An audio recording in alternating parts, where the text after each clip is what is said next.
Hey everybody, this is John for MTG Nexus doing a breakdown on the Gruel deck that I played for the prelim about a week or so back. Apologize for taking so long to get to it. I've been busy with the holidays and such, working on other video products, but I did want to give a breakdown of how I arrived at this particular list, what lists have looked like moving forward since then, and why particular card choices were made on this list compared to other lists I'd played and other cards that I would consider moving forward. So this list was largely based on the Gruel Smash list that we had played from I believe it was Nicholas Price, and I was really most impressed by the list. Obviously, it had the best results, but there were a couple different directions you could take Gruel in, which we'll cover as we go along in the video. The one thing I wanted to make sure was to maximize mana dorks to try to hit our 3 and 4 drops on time.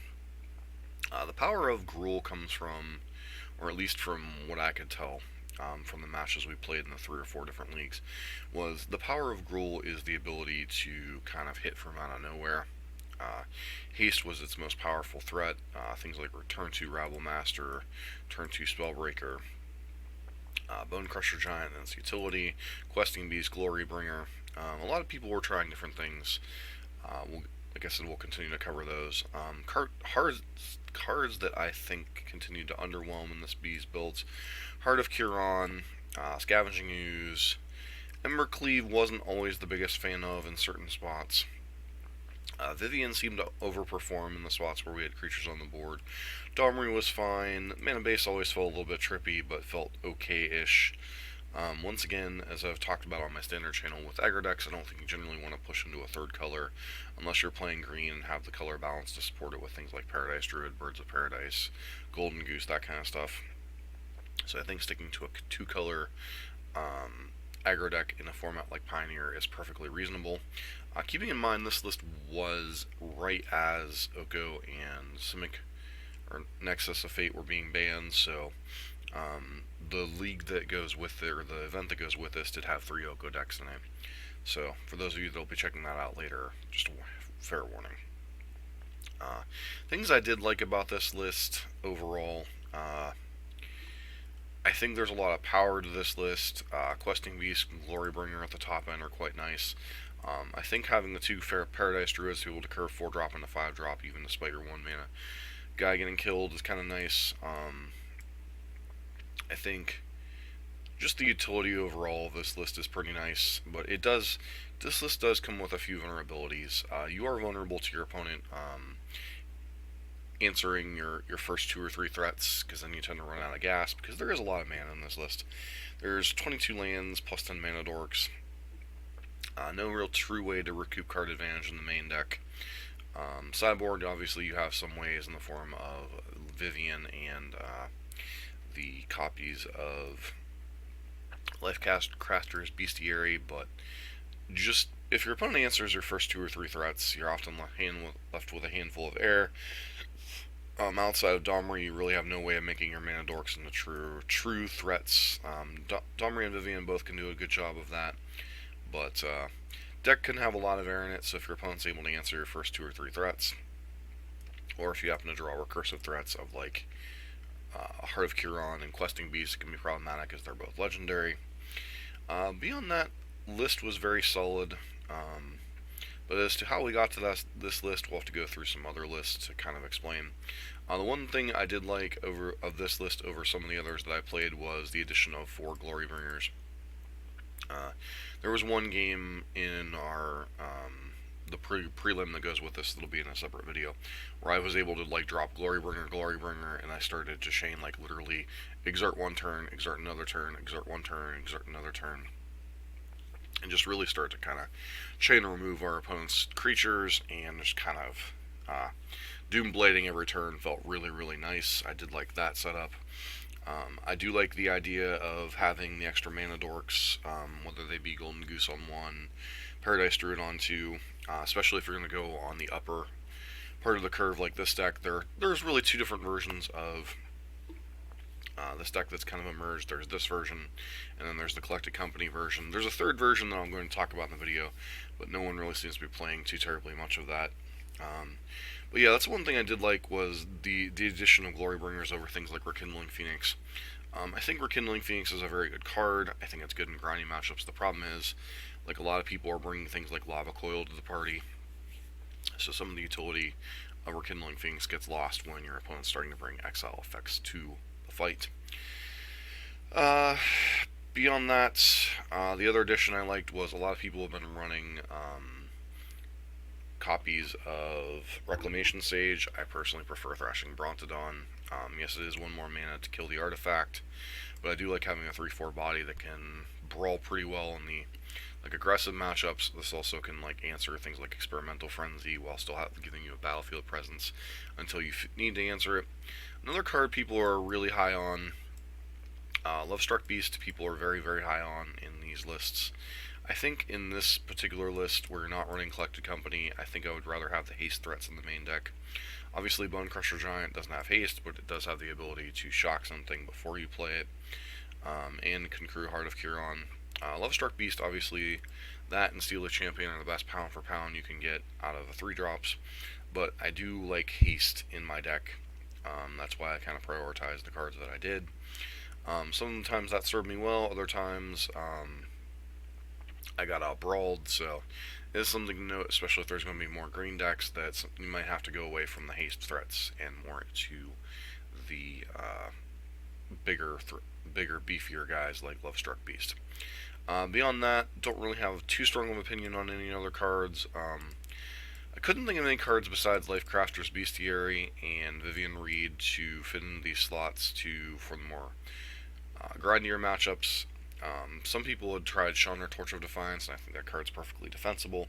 Problem with Chandra Torch of Defiance is you're only running 5, 9, 13 red sources and 2 Paradise Druids, which oftentimes you're going to be cutting some amount of mana dorks in those kind of grindier matchups anyway. So, I chose Lifecrafter's Bestiary. The few times we did draw, it didn't feel particularly good. And then as I was looking at other lists down the line, especially from Sandy Dog MTG, I found another card that I think I like better in kind of a grindier-ish matchup. And that's pretty much it for the main deck and the sideboard discussion. Deck ended up going 2 and 3 in the prelim. We beat up on a couple Oko decks. Ran into 2 what I would consider problematic matchups in Mono Black Aggro and Is It Phoenix. I think the one issue with the deck is pressure backed by disruption. Being able to kill your first 2 or 3 creatures and then, applying pressure, be it Young Pyromancer, be it Arclight Phoenix, be it a bunch of 2/1s, just kind of pressuring your life total as they're kind of tempoing you out. Something I can really talk about as, having played a lot of Black-White Vampires in Historic. It's kind of the same thing with the Gruel deck there. If you're able to answer the first 2 or 3 threats and pressure them out, oftentimes they don't have time to recover, even despite their threats having haste.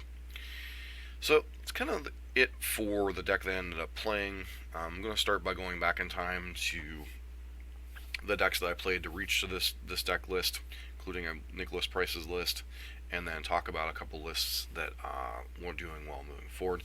As a friendly reminder, if you like what you're seeing on the channel, please consider subscribing, giving a thumbs up, and leaving a constructive comment down below.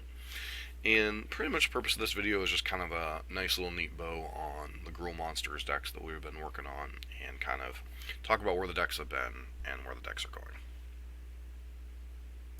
So the list that kind of all started out was Nicholas Price's list that I saw. I really liked a lot of what he had going on.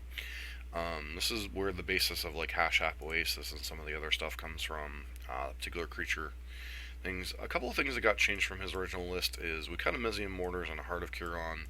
Got another Paradise Druid in here. I also cut the 2 Rekindling Phoenixes for the Glory Bangers, and cut the 3rd copy of Domri Ionic Arbolus. So, takeaways from that is Domries and multiples don't feel very good at all. The +1/+0 is nice, and the ability to give me, it has a nice utility. Don't get me wrong. It's a nice card for when you're trying to turn your dorks into threats and such.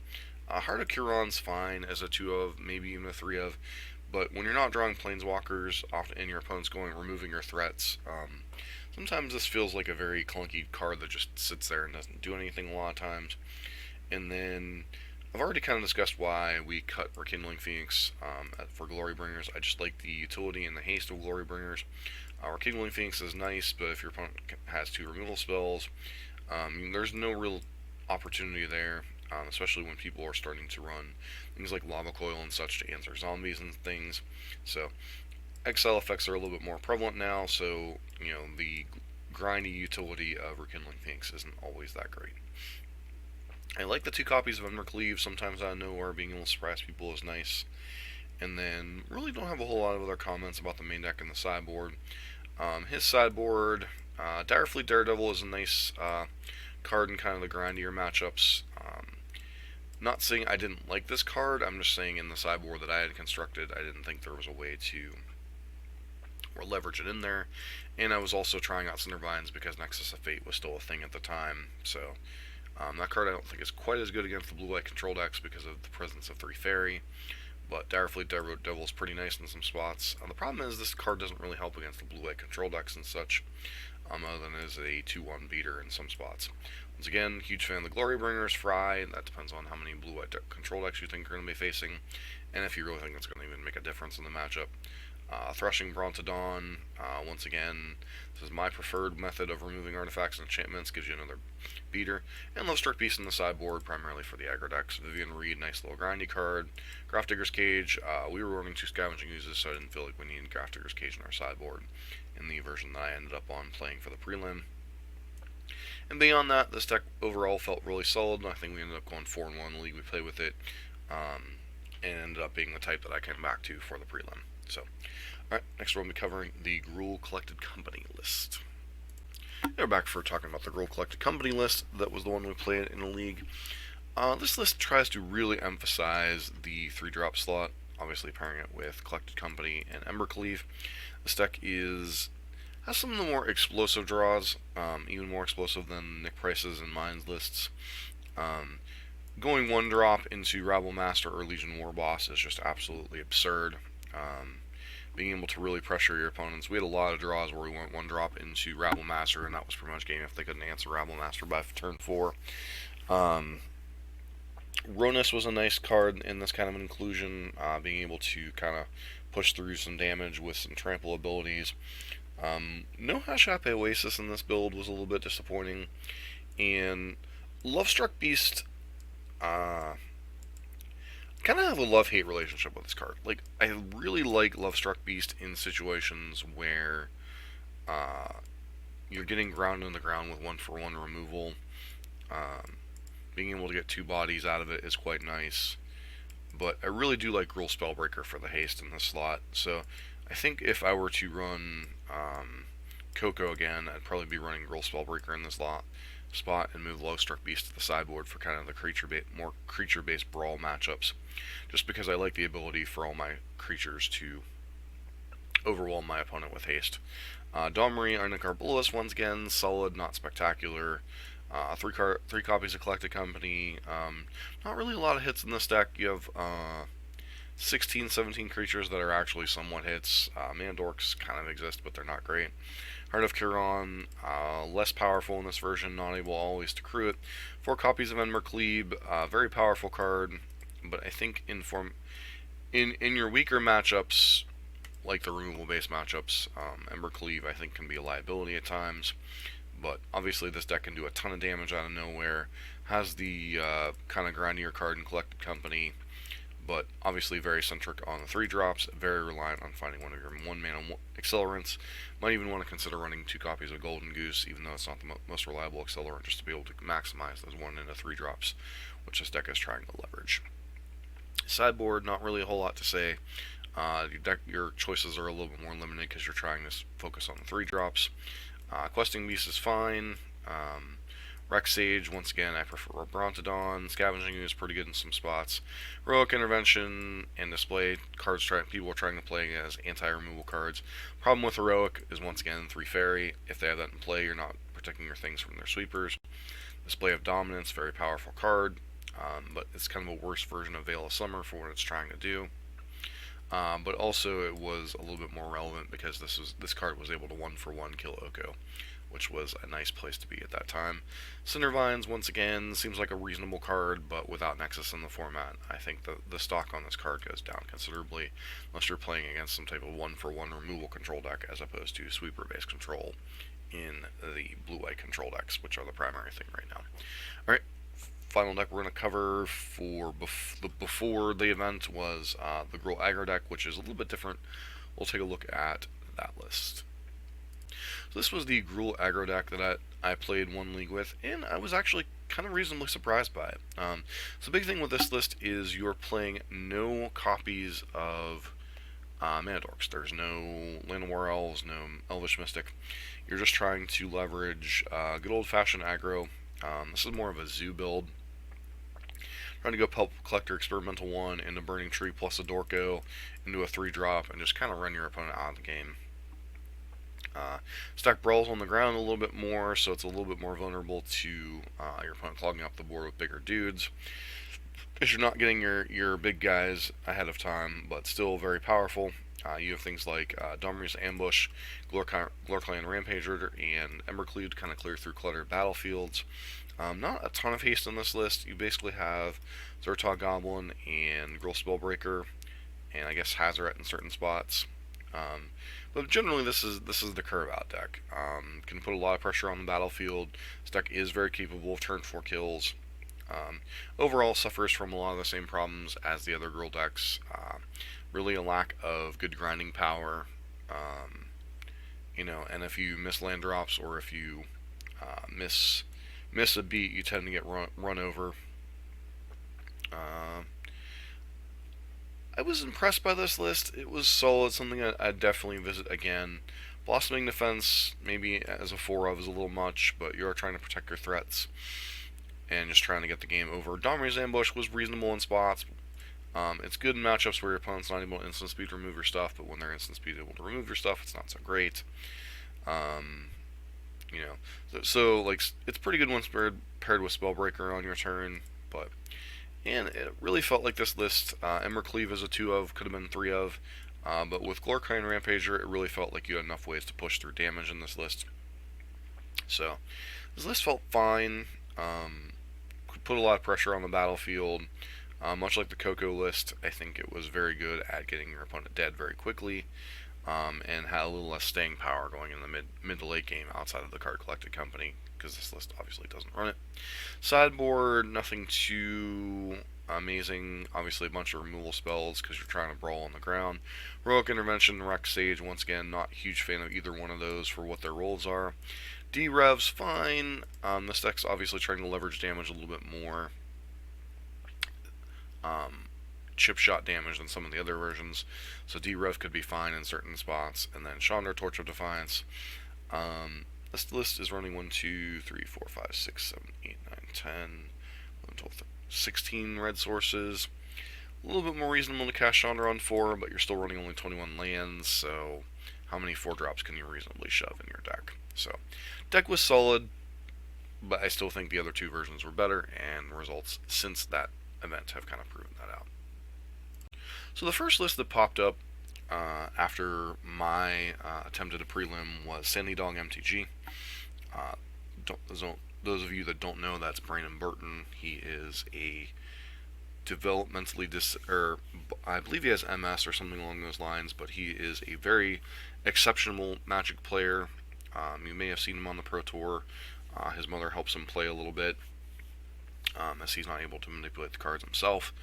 But needless to say, he is a very good Magic player, especially in the hands with aggressive decks. He's primarily known for playing Burn and such on the Pro Tour.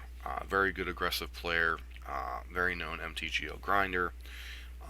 But his list was a little bit different in terms of what it was trying to accomplish, and I really did kind of like what he was doing.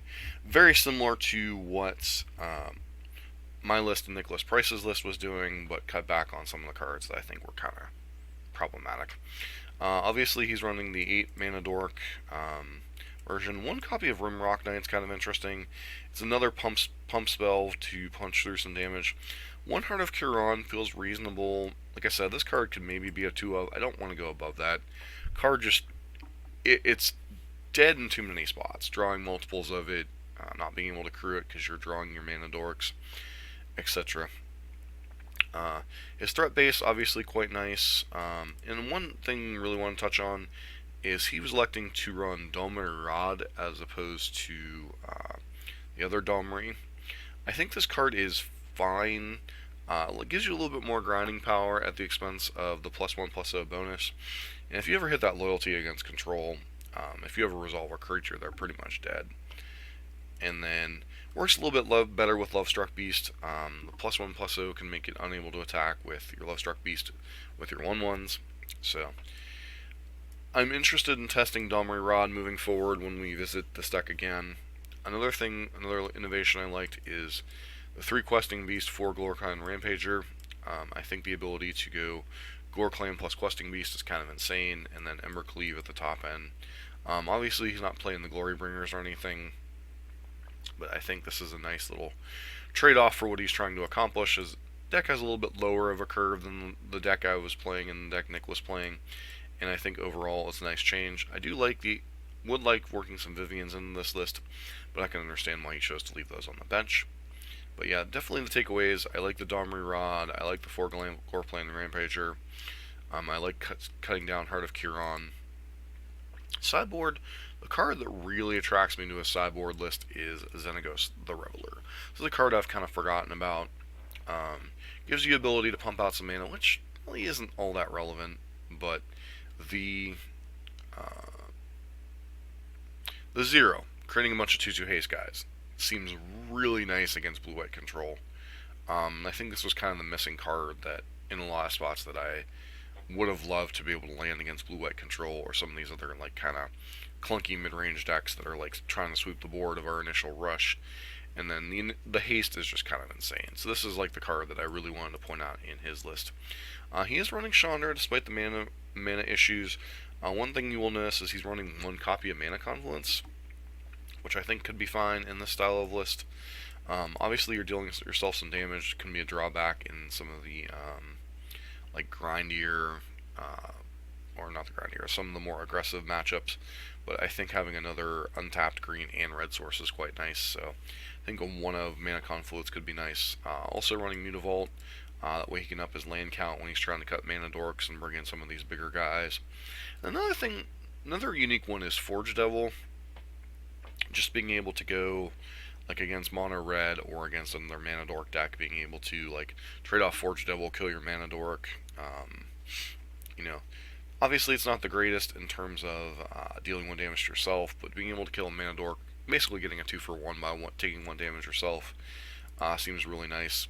And then, once again, still not a huge fan of Reclamation Sage. I understand being able to come in and kill something immediately, but I do like Brontodon better. Lava Coil's fine. Beyond that, huge fan of Glorybringer. But definitely wanted to point out some unique innovations in his particular list that could work nicely if you're going to play the style of deck Nicholas and I played. So, cards we might test in the future are regular Domri Rod, Xenakis the Reveler in the sideboard, Forge Devil, Mutavault, and 1 of Mana Confluence. Just a lot of nice different things here to try out. Finally, we're back to the Collected Company version. This version is notable because it was played by Canister. Obviously, Canister needs no introduction. He's one of the best Magic players in the world right now, whether it be grinding on Magic Online or going to MCQs and kicking people's butts. This is a Collected Company version, only playing 3 Collected Company, 4 Ember Cleave. Obviously, this card is very powerful if you can cleave creatures on the battlefield. 3 Heart of Kiran, still not a huge fan of that number, but I understand. Notable, he did pick up the Mana Confluence version that Sandy Dog was running, or vice versa. Don't really know the timetable who came up with that idea.